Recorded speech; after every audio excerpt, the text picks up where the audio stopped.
नमस्कार साथियों। Sociology with Dhruv Dikshit channel की ओर से आप सभी को दीपावली की शुभकामनाएं। शुभ दीपावली। दीपावली भगवान राम 14 साल का वनवास करके जब वापस आए थे अयोध्या, तो लोगों ने उनका दीप जला के स्वागत किया था। अलग अलग कहानियां हैं, अलग अलग किंवदंतियां हैं। कुछ इसे दीपोत्सव कहते हैं। कल सरयू के तट पर अयोध्या में 25 लाख से अधिक दिए जला के उत्तर प्रदेश पर्यटन विभाग ने एक वर्ल्ड रिकॉर्ड बनाया। हम सभी सजाते हैं, लेकिन इसको दीपोत्सव न कह के मैं सफाई उत्सव कहता हूँ।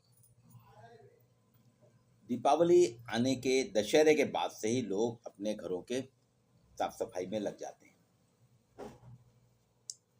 पूरे कोने कोने, एक एक कोने से कचरा निकाला जाता है। कबाड़ वाले आते हैं, उनको बेचा जाता है, वो घर को साफ सुथरा करा जाता है। चाक चौबंद दशहरे के बाद से घर की जो सफाई चलती है, आज दीपावली है, शाम को पूजा होगी, पूजा के पहले तक सफाई का काम चलता रहता है।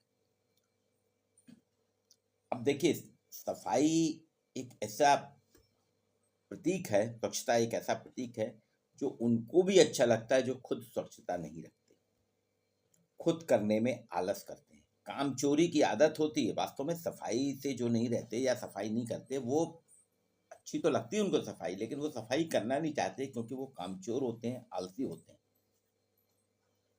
हम सभी सफाई करते हैं दिवाली पे, और पूरा फिजूल का जो भी सामान रहता है, टूटा फूटा जो रखे रहते हैं, उसको सबको निकाल बाहर। अब जो लोग साफ सफाई के प्रति लापरवाही होते हैं, आप देखिए उनके आसपास का जो वातावरण रहता है वो सब अस्त व्यस्त रहता है, व्यवस्थित नहीं रहता। कुछ भी सामान फैला रहता है, कभी झाड़ पोंछ ही नहीं करते। इसलिए आप देखें, इनके जीवन में हमेशा सुस्ती रहती है, आलसपन भरा रहता है, और इनकी सोच जो है नकारात्मक होती है। सामान्यतः मेल फीमेल में अगर आप देखें, पुरुषों को जानने के लिए देखें कि कौन सा पुरुष कितना एक्टिव है, कितना सकारात्मक है, तो आपको देखना होगा उसके कार्यस्थल, जहाँ वो काम करता है, ऑफिस में, कॉलेज में, बैंक में या दुकान में, उसके कार्य करने के स्थान को देखिए। उसकी वर्किंग टेबल, जिस टेबल पे काम करता है, उसकी वर्किंग टेबल को देखिए। उसकी कार को देखिए आप, कार भिनकती रहेगी या किसी की कार बिल्कुल चमकती रहती। स्कूटर या एक्टिवा की डिक्की देखिए आप, जूते देखिए आप, शेविंग देखिए, शेविंग किट, शेविंग देखिए। ये सब सामान अगर बहुत ही व्यवस्थित और साफ सुथरा रखा है, यानी वो व्यक्ति जो है सकारात्मक सोच वाला है।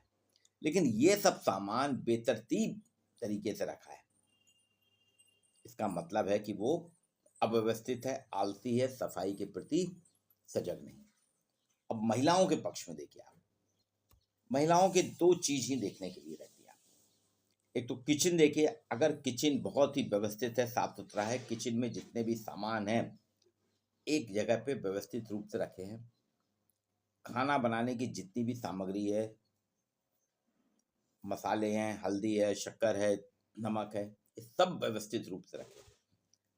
आजकल तो मॉडर्न किचन आ गए हैं, लेकिन पहले के ज़माने में सब नहीं होते थे। लेकिन महिलाओं के किचन बहुत ही व्यवस्थित रहते थे। खाना बनाने के पहले किचन साफ हो जाती थी, और खाना बनाने के बाद फिर किचन साफ हो जाती थी। लेकिन वहीं कुछ महिलाएं ऐसी भी हैं जिनके यहाँ किचन साफ सुथरा है, व्यवस्थित है, वो तो सकारात्मक सोच वाली महिलाएं। लेकिन कुछ महिलाएं ऐसी भी हैं, आप जाइए, अगर गलती से आप उनके किचन में चली गई या चले गए आप, तो फिर वो जो आपको चाय नाश्ता कराते हैं, आपका मन ही नहीं होगा।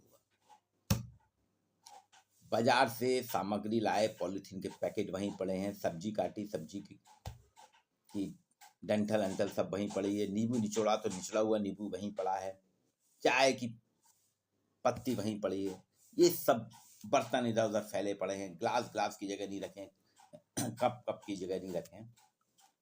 इसी तरह इसके बाद आप आइए उनके वार्डरोब और ड्रेसिंग टेबल में।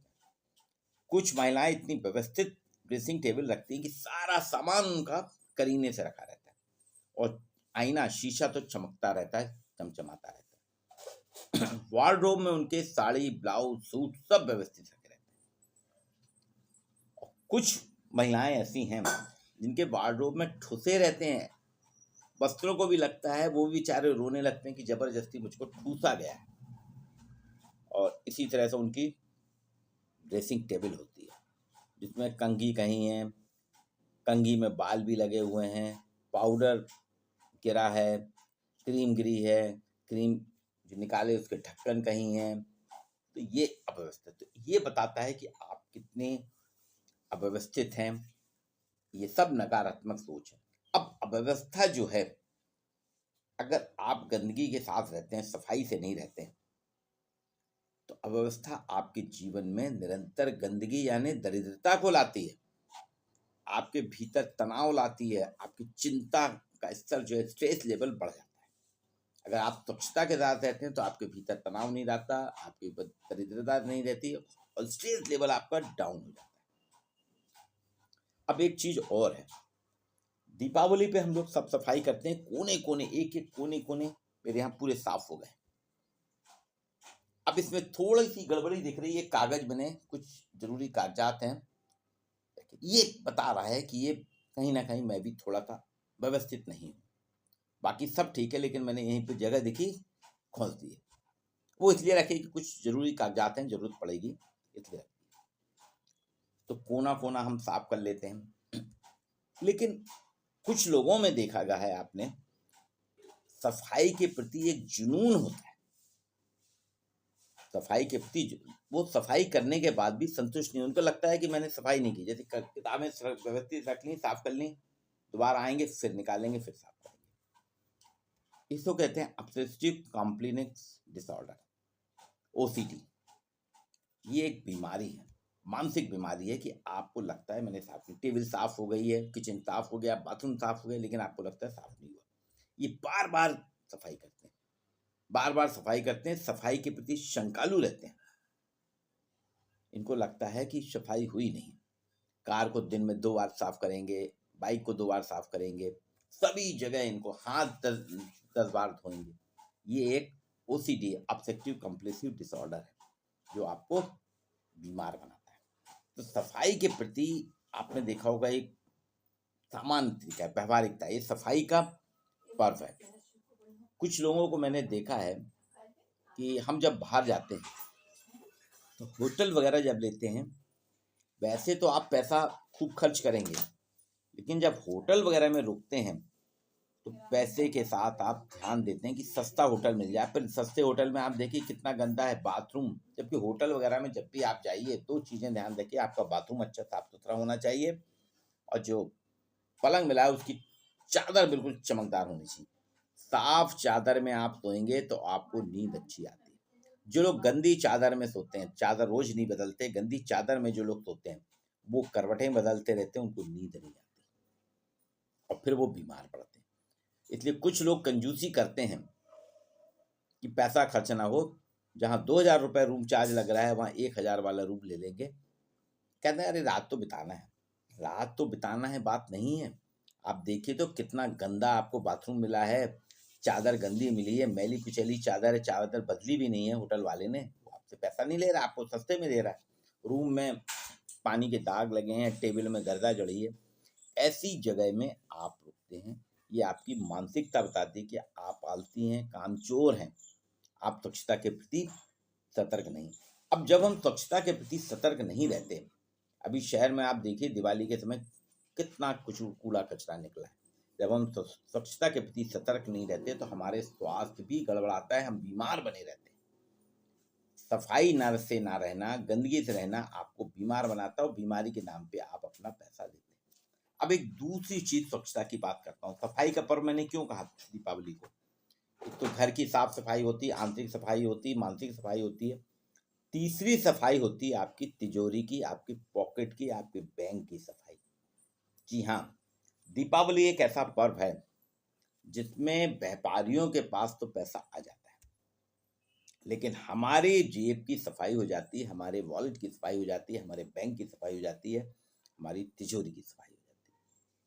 अभी बताया गया है कि जबलपुर शहर में 2 दिन में धनतेरस, नरक चतुर्दश, आज के आंकड़े नहीं आए हैं, 2 दिन के आंकड़े बता रहे हैं जबलपुर शहर में, जो कि एक ए ग्रेड सिटी बनने जा रहा है, अभी बी ग्रेड सिटी है, आबादी जिसकी 30 लाख के आसपास है, यहाँ पे 800 करोड़ का बिजनेस हुआ।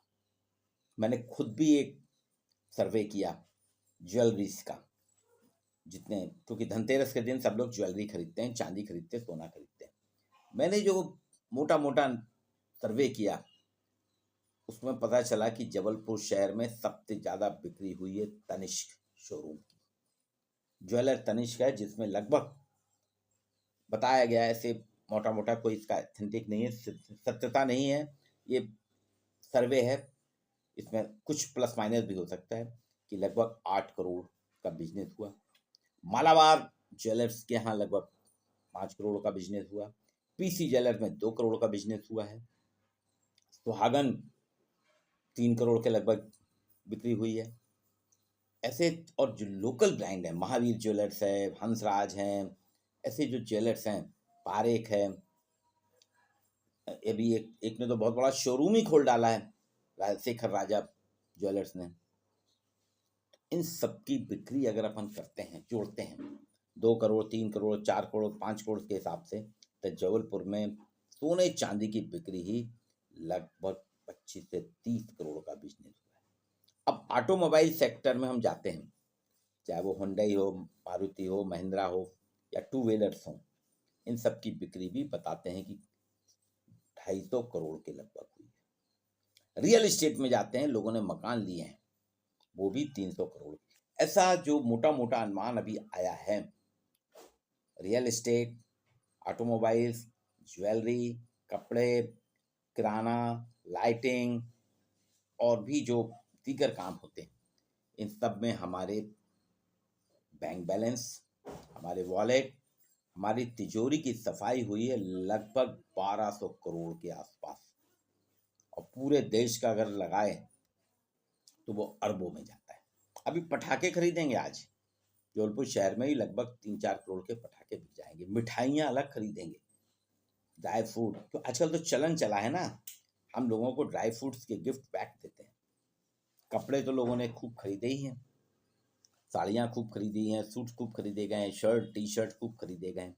ये सब चीज़ें बताता है कि आपके पैसे की भी सफाई होती है, इसलिए सफाई का पर्व है। लोग बाग दिल खोल के खर्चते हैं, इसमें कोई कंजूसी नहीं करते। कुछ ही लोग कंजूस रहते हैं कि अरे वाइट वॉश क्या कराना, वो तो क्या बढ़िया चमक रहा है, नहीं कराना। ये आलस है उनका, कामचोरी है, आलसी है कि हमको साफ सफाई कराने में घर में लगना पड़ेगा, तो वो घर की सफाई नहीं कराते, जेब की सफाई नहीं कराते। कुछ लोग तो मेरे मित्र ऐसे हैं जो नया कपड़ा नहीं खरीदेंगे, कुछ नई चीज नहीं खरीदेंगे, लेकिन किताबें जरूर खरीदते हैं।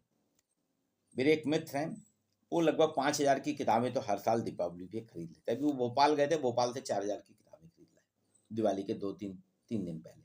वो किताबें खरीदते हैं, लेकिन उनमें आलस इतना है, वो साफ सफाई पसंद करते हैं, लेकिन आलस के कारण वो अपनी किताबें व्यवस्थित नहीं रखते और किताबों में धूल चढ़ी रहती है। तो मेरा उनसे यही है, मैं हर बार उनसे बोलता हूँ कि कम से कम दिवाली के दिन आप कुछ करिए ना करिए, अपनी किताबों की धूल तो झाड़ लिया करिए।